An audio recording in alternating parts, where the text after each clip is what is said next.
Preguntémonos si hay motivo para estar festejando 15 años de la dolarización. Y la respuesta es que en el Ecuador muy pocas medidas de política económica en toda su historia han durado lo que dura la dolarización. Por lo tanto, quiere decir que con gobiernos adversos a este esquema monetario, algo de bueno debe tener para que se la mantenga en el tiempo. Yo voy a hablar de por qué dolarizamos la economía, cómo dolarizamos, las lecciones que nos deja la dolarización y, si me queda un par de minutos, las amenazas de la dolarización. ¿Por qué dolarizamos? Vamos al primer gráfico. Aquí tenemos el tipo de cambio del año 82 al año 86. En esta época eran gobiernos de otra tendencia, de otro contenido, no fue el gobierno del presidente Maguad el que estaba en el poder. Y sin embargo, vean ustedes el movimiento del tipo de cambio de 25 sucres por dólar a casi 100 sucres por dólar. Esto es lo que provocó la pérdida de confianza de los agentes económicos en la moneda. Y si es que vemos el tipo de cambio en una perspectiva de mayor plazo, aquí tenemos el año 93, acá tenemos ya el derrumbe de la confianza y del tipo de cambio.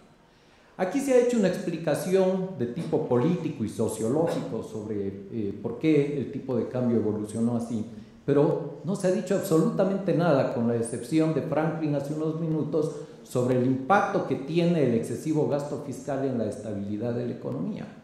Y lo que está detrás de este comportamiento del tipo de cambio es fundamentalmente un crecimiento desmesurado del gasto fiscal que condujo a un endeudamiento agresivo y que fue insostenible en el tiempo.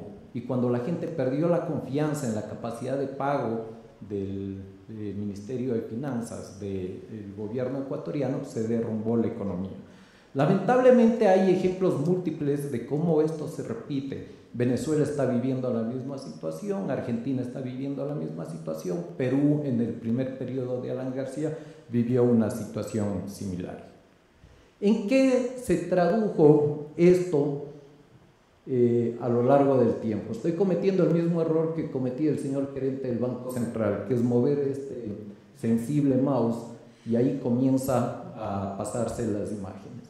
La inflación anual, vean ustedes cómo se disparó, no solo en la última etapa previa a la dolarización en el año 98 y 99, sino por acá en el año 96 y 97 y por acá en el año 81, 82, 83. Es una historia larga de 30 años de inestabilidad económica en el país. ¿Y esto qué es lo que provocaba?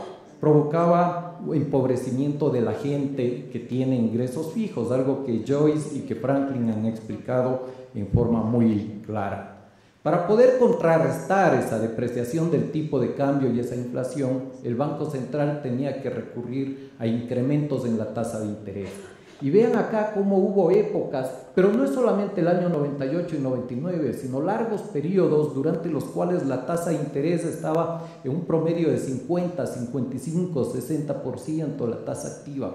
Con esa tasa activa nadie podía endeudarse, porque si le prestaban $100, antes de que haya tenido que amortizar el crédito ya tenía que pagar $50, la mitad o algo más de la mitad en intereses. Por eso es que en esa época la gente no podía tener un televisor, una refrigeradora, mucho menos un vehículo o una vivienda propia. Ahora hay quienes critican eso como consumismo. Yo creo que eso es un reflejo de calidad de vida y debemos aplaudir que eso se pueda dar en la actualidad. Lo que nos estamos olvidando también es que previo al gran derrumbe del tipo de cambio tuvimos una crisis fiscal provocada por la caída del precio del petróleo. Y aquí vemos el nivel al que llegó el precio del petróleo promedio del año 98, pero hubo momentos en los que el crudo ecuatoriano se transaba a $6 por barril, no a 120 que ha llegado en los últimos años, no a 86 que va a ser el promedio actual. Entonces esto provocó un estrangulamiento del flujo de caja del gobierno que agravó la situación. Y esta caída del precio del petróleo, que nosotros la veíamos como temporal, lamentablemente no fue comprendida por los organismos internacionales como algo temporal, y en lugar de darnos oxígeno, por el periodo que dure la caída del precio del petróleo, nos exigían medidas, que tomemos medidas fiscales que incrementen los ingresos. Y eso era sumamente contractivo, era políticamente inviable y destruyó la escasa gobernabilidad que había en ese momento. Aquí tenemos un gráfico que nos muestra el ingreso del gobierno central por exportación de petróleo. Y esto cayó a algo menos de 1 punto porcentual. Hoy en día eso es 9 puntos porcentuales del Producto Interno Bruto. Esa es la diferencia entre la bonanza actual y la crisis que se vivía en ese momento. Y este gráfico que nos muestra la deuda pública externa como porcentaje del PIB nos indica que había llegado a cerca de 85%. Si a eso se sumaba la deuda interna, superábamos el 100%. En la actualidad este indicador está efectivamente en un nivel más bajo. Cayó hasta la época anterior a Correa y en la actualidad está 30%. Entonces, era una situación a la que habíamos llegado no en 2 años, no en 4 años, habíamos llegado en 20 años o en 30 años, durante los cuales acumulamos políticas públicas que no eran sostenibles. Como tampoco es sostenible el actual crecimiento del gasto público y el crecimiento del endeudamiento, lamentablemente. Otro indicador que refleja esa situación es el peso de los intereses sobre el Producto Interno Bruto. El gobierno llegó a pagar en ese momento casi 7% del PIB en intereses. Se considera que un país es insolvente a partir de 4 puntos porcentuales del PIB. No tenemos en la actualidad información que acumule las operaciones de venta anticipada de petróleo y las operaciones que se denominan como crédito para saber en dónde está el peso de la deuda. Ese es el indicador relevante más que dividir el saldo de la deuda por el Producto Interno Bruto, y eso nos podrá decir hasta cuándo es sostenible el modelo económico actual con el nivel de gasto público que estamos teniendo. Este gráfico nos muestra el balance del gobierno central y vean ustedes cómo se acumularon a través de muchos años déficits que son la otra cara del endeudamiento público. Si el gobierno gasta más de lo que recibe, tiene que financiar eso de alguna manera y eso es el endeudamiento. Entonces, la pregunta de por qué dolarizamos. Dolarizamos porque habíamos acumulado 30 años de políticas públicas insostenibles, en donde el excesivo gasto público y el endeudamiento agresivo jugaron un papel fundamental. ¿Cómo dolarizamos? Esta es la parte anecdótica de la conversación. Hubo un intento de convertibilidad en el año 96 durante el gobierno de Abdalá Bucaram. Se discutió mucho el tema, se analizó. La realidad es que el monto de reservas que se tenía en ese momento, reservas internacionales, no alcanzaba para convertir los dólares que estaban en manos del público en la moneda dura. Durante los años 98 y 99, un grupo de técnicos del Banco Central trabajaron con académicos de primer orden mundial de las principales universidades, algunos de ellos ha mencionado Franklin, trabajaron en evaluar y en analizar cómo se podría armar un esquema de dolarización. 2 de los 5 directores del Banco Central apoyaban este esquema. Estábamos inaugurando en ese momento un arreglo, una nueva constitución que consagraba la independencia total del Banco Central. No era que el gobierno ni el presidente de la República podían ordenar que se tome una medida por parte del Banco Central. Hubo propuestas de líderes de opinión. Ahí un rol fundamental fue el de Joyce, el instituto dirigido por Dora, y también a nivel académico en Quito, un grupo liderado por Franklin. Ellos eran quienes se abanderaron de la propuesta y la defendían. Pero la situación no era fácil porque había una oposición tenaz de otros generadores de opinión pública, analistas, editorialistas, funcionarios del Banco Central, directores del Banco Central, quienes se oponían a la dolarización con distintos argumentos. El fundamental de ellos era que íbamos a perder competitividad y que se iban a destruir las empresas de exportación, y que el Ecuador no estaba preparado, no tenía las condiciones mínimas como para poder avanzar con la dolarización. El presidente Mahuad pidió en octubre del año 99 que se evalúe la política monetaria, porque se había hecho a esas alturas todo lo que era humanamente posible para controlar el tipo de cambio. La tasa de interés en operaciones de 2 y 3 días que realizaba el Banco Central estaba en el orden de 350, 300 por 70 anual. Imagínense ustedes, y ni aún así, con ese nivel de tasa de interés, se lograba que reaccione la demanda de dinero y que la gente esté dispuesta a mantener sucres en sus manos en lugar de dólares. Es verdad que el nivel de dolarización informal de la economía había llegado a los niveles que presentó el gerente del Banco Central, pero eso no obliga a dolarizar de manera formal. Perú tenía índices de dolarización informal incluso más elevados y a base de un manejo ordenado de la economía y de un fortalecimiento institucional no tuvo que dolarizar y ha llevado a un manejo económico que hoy día tiene a su moneda como una de las más estables del mundo en los últimos 10 años.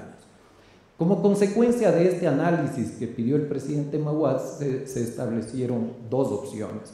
Una que era impulsada por un grupo de técnicos del Banco Central y que abogaba por la necesidad de imponer barreras al movimiento de capitales, frenar mediante medidas administrativas la fuga de capitales, y para eso había que estatizar la banca. La experiencia de México unos años antes con la estatización de la banca fue desastrosa y por eso es que esta propuesta no convencía al gobierno. La segunda opción era dolarizar la economía con todos los riesgos que implicaba una medida que era audaz, no improvisada, quiero subrayar, es audaz, pero se decidió esa como la medida de mayores probabilidades de éxito. Se dijo en el panel anterior que esto tuvo una motivación política, que se intentaba salvar políticamente al gobierno, y eso no es correcto. El presidente Mahuad estaba profundamente convencido de que esta medida iba a agravar la oposición, como efectivamente sucedió, y que esto le iba a conducir al fin de su gobierno con casi total seguridad. Pero él prefería enfrentar una crisis política con la economía estabilizada a hacerlo con la economía en el grado de debilidad que se enfrentaba en ese momento. El presidente Mahuad decidió dolarizar y organizó dos equipos dentro del gabinete. Uno que evaluaba los efectos políticos y el manejo de crisis, y otro que preparaba los detalles operativos de la dolarización. El primer equipo, el que analizaba los temas políticos, tenía que lidiar con la casi certidumbre de un golpe de Estado y la salida del gobierno. El presidente pidió al Banco Central, respetando su autonomía, que se proceda a evaluar y que se adopte la dolarización, pero el directorio daba largas a este tema. Ante esa situación, el presidente convocó a una rueda de prensa el día domingo 9 de enero y anunció que iba a dolarizar y que iba a combinar al directorio del Banco Central para que así lo haga. El día lunes se reunió el directorio del Banco Central y con voto dividido aprobó la dolarización. Al día siguiente, el día martes, el Congreso, que no era necesario que apruebe una ley porque existía la facultad a través de la ley de régimen monetario interno, el Congreso, que así se llamaba la Asamblea en ese momento, pues dio el respaldo político a la dolarización. A partir del día lunes 10 de enero se acabaron las colas en los bancos y se acabó el pánico y se acabó la fuga de capitales. Y esto confirma que la dolarización lo que hizo fue reforzar la confianza, romper esas expectativas negativas de la gente y que cumplió en ese sentido con su objetivo. Sin embargo, como se temía desde la perspectiva política, se agudizó la oposición, sobre todo por parte del movimiento indígena, de algunos movimientos radicales de izquierda, y el 21 de enero se concretó el golpe de Estado con el apoyo de la cúpula de Fuerzas Armadas que se sentían afectadas por la firma de la paz con el Perú y por una eventual reducción de su presupuesto y de sus actividades. Fue conminado a abandonar el país a bordo de un avión de las Fuerzas Armadas, él no lo aceptó, se quedó en el país y luego el presidente Noboa continuó con la dolarización. ¿Cuáles son las lecciones rápidamente que hemos aprendido? Este gráfico nos enseñó también el gerente del Banco Central, pero él trazó aquí unas líneas. Esta línea era un poco más alta, esta era bastante más baja y dice ahora con dolarización tenemos un promedio de 4.3% de crecimiento del PIB. Lo que no nos dijo el gerente del Banco Central es que aquí vivimos el boom de la exportación petrolera y que muy parecido al grupo de políticas económicas que se aplican en la actualidad, se gastó hasta el último centavo y cuando ya no había más que gastar, el país se endeudó en forma agresiva.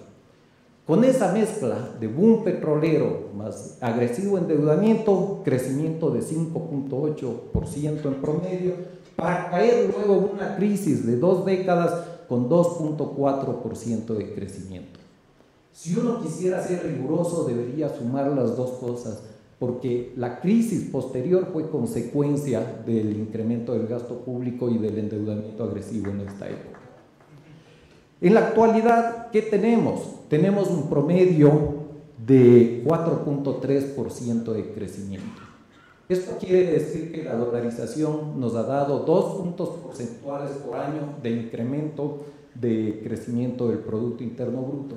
Y esto no es irrelevante. Esto tiene un impacto gigantesco en la reducción de la pobreza y en las condiciones de vida de la población. Esto se puede ver aquí en un índice que publica Naciones Unidas y es el índice de desarrollo humano. Y he traído en la línea roja la comparación de Perú, en la línea amarilla Ecuador y acá en la línea verde tenemos a Colombia.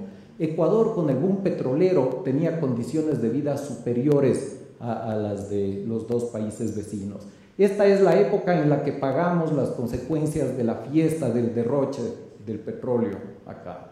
Con la dolarización, este fue el incremento que tuvimos, la mejora en condiciones de vida y volvemos a estar cerca de la situación de nuestros vecinos. No son estadísticas creadas aquí, son de Naciones Unidas, ahí no hay ningún sesgo. Las lecciones, para ir concluyendo, la dolarización no requiere que la economía previamente esté ordenada. Joyce ha enfatizado que ella creía en eso antes. Bueno, ahora 15 años después, creo que no hay quien le pueda refutar. Es una evidencia muy clara. Por el contrario, la dolarización permite un manejo desordenado de la economía. Con tipo de cambio hay que convencer a los agentes económicos de que los dólares van a alcanzar. Sin tipo de cambio, la gente sabe que lo que tiene en el bolsillo es lo que tiene. Por eso es que Venezuela y Argentina tienen las crisis que Ecuador no tiene, a pesar de que la mezcla de políticas públicas es bastante parecida. La dolarización, por lo tanto, es funcional para los gobiernos de corte populista. Y la dolarización, por el hecho de que provoque estabilidad, es funcional para la gobernabilidad, permite gobernabilidad. ¿Cuántas veces han tenido que elevar los pasajes, los servicios públicos y una cantidad de tarifas los gobiernos luego de la dolarización? Prácticamente nunca. Y recuerden que antes de la dolarización, quienes tenemos un poco de canas, la mayor parte de ustedes no lo van a recordar, los gobiernos se debatían entre sobrevivir o no sobrevivir cada 6 meses cuando tenían que incrementar el precio de los combustibles, el precio de los pasajes de transporte público y una serie de tarifas públicas. Por lo tanto, la dolarización va a ser defendida por este gobierno porque le es funcional. Y a mí me ha dado mucha tranquilidad escuchar al gerente del Banco Central explicar con una claridad diáfana qué son los activos líquidos con los cuales se va a respaldar la emisión de dinero electrónico. Si eso se cumple, bienvenido por la estabilidad y por el bienestar de todos.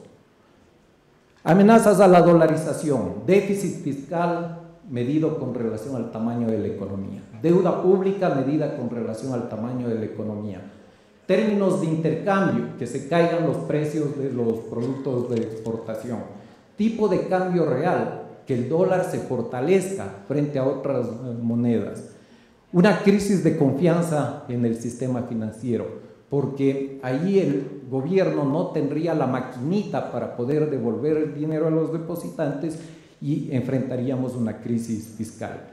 Y finalmente la pobreza, porque si la mezcla de políticas públicas que lleva adelante cualquier gobierno de turno no genera suficiente crecimiento económico, como para continuar mejorando las condiciones de vida de la población y reduciendo la pobreza, la gente se va a frustrar y le va a echar la culpa a la dolarización y van a pedir un cambio de sistema. ¿Y cómo se defiende esas condiciones de vida? Solo mejorando la competitividad de los productores nacionales, tanto exportadores como los que compiten con productos importados, para que pueda crecer la producción nacional, generar empleo y mejorar las condiciones de vida de la población. Muchas gracias.